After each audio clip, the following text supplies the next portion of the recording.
మీరంతా కూడా నాతో రండి, యూరిన్ దగ్గరుండి మీ కళ్ళ ముందు నేను యూరిన్ పోస్తాను, శాంపుల్ ఇస్తాను, మీరే పెట్టండి.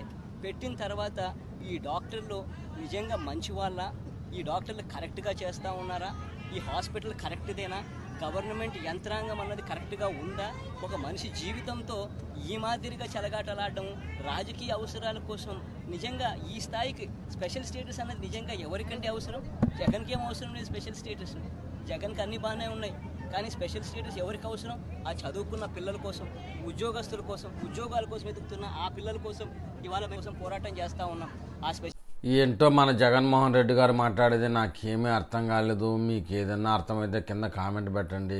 స్పెషల్ స్టేటస్ అంటారు, చదువుకున్న వాళ్ళకి ఉపయోగం అంటారు, జనాల చెవులో పూలు పెట్టుకోమంటారు. ఏంటి జగన్మోహన్ రెడ్డి మాట్లాడే మాటలు? ఈ సందర్భం ఎందుకు వచ్చింది అనేది ఏమీ అర్థం కాలేదు. కింద కామెంట్ పెడితే దాని గురించి ఎవరికైనా అర్థమయ్యే అవకాశం ఉంటుందని భావిస్తున్నాను.